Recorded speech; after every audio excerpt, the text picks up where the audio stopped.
ఈ టాపిక్‌లా ఇవేం చట్టాలురా బాబు అని అనిపించేటటువంటి టాపిక్ ఇది.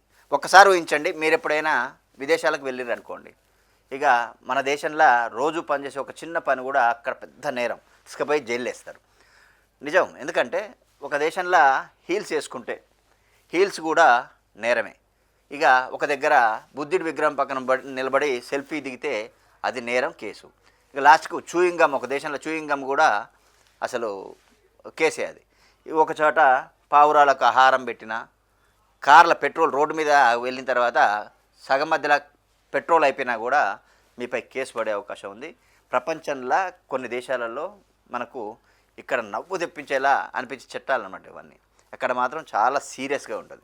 ఈ విచిత్రమైన చట్టాల వెనుక నిజమేంటి, ఎందుకు ఈ కారణాలు అనేది ఈ టాపిక్లో తెలుసుకుందాం. 1992 నుంచి సింగపూర్లో చూయింగ్ గమ్ అనేది నిషేధం. దిగుమతి చేయడం, అక్కడ ఎగుమతి చేయడం అనేది అసలు కఠినంగా ఉంటాయి. అక్కడ చట్టాలు కఠినంగా ఉంటాయి. అక్కడ ప్రదేశాలు శుభ్రంగా ఉండాలి.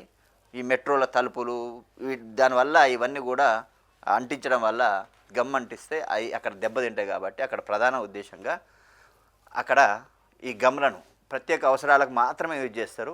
వాటికి మాత్రమే మినహాయింపు ఉంటుంది. మిగతా ఏ ప్లేస్లో చూయింగ్ గమ్ నమిలినా కానీ తీసుకుపోయి పోలీస్ స్టేషన్లో ఇస్తారు. ఇక రెండో విషయానికి వస్తే గ్రీస్ దేశంలో హై హీల్స్ నిషేధం.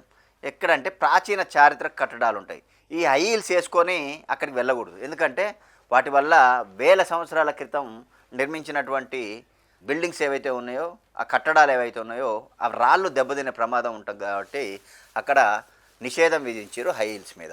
తర్వాత జర్మనీకి వస్తే ఆటోబాన్ అనేది పెట్రోల్ అయిపోవడం అక్కడ నేరం. కార్ల మీరు వెళ్తున్నారు అనుకోండి, సడన్గా ఆటోబాన్లో ఇక పెట్రోల్ అయిపోయి కారు అయిపోతే అది అసలు ఈజీగా తీసుకోరట.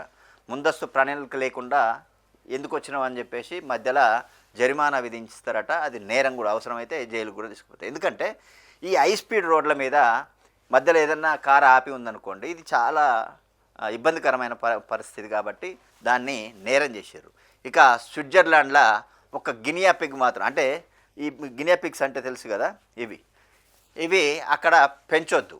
అంటే ఒక్కటి పెంచొద్దు అని కాదు, కనీసం 2 పెంచాలనేది అక్కడ కారణం. ఒక్కటి పెంచడం అనేది నేరం. ఎందుకంటే సోషల్ మెడ్జ్ అనేది ఉండాలి వాటి మధ్యలో. ఒంటరిగా అయ్యి మానసికంగా చాలా ఇబ్బంది పడతాయట.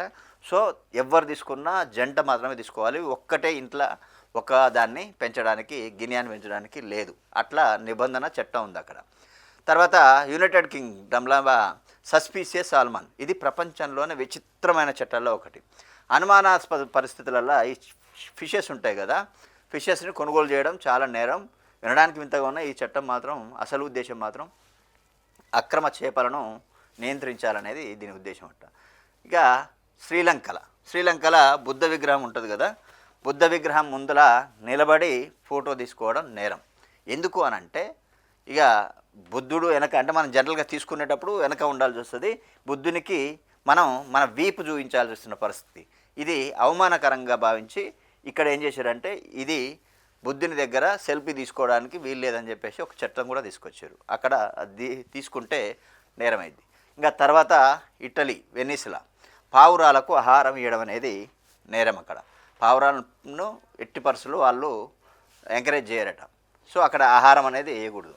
ఎందుకు మరి అంటే, చారిత్రక కట్టడాల వల్ల ఈ పావురాలన్నీ వచ్చి వాటి మీద వేస్ట్ని వేయడం, దానివల్ల అవన్నీ దెబ్బతినడం వల్ల ఈ నిషేధం అక్కడ అమల్లో ఉంది. ఇవన్నీ కూడా మనకు కొంచెం సిల్లీగా అనిపించినా, నవ్వు తెప్పించినా కానీ ఆ దేశ పరిస్థితులు, ఆ సంస్కృతి, వాళ్ళ జీవన విధానం, వాళ్ళ భద్రతకు సంబంధించిన విషయాలు కాబట్టి అక్కడ డిఫరెంట్ చట్టాలు ఉంటాయి. ఇవి మనకు చాలా ఈజీ అనిపిస్తాయి, మనకు తప్పుగా అనిపించవు.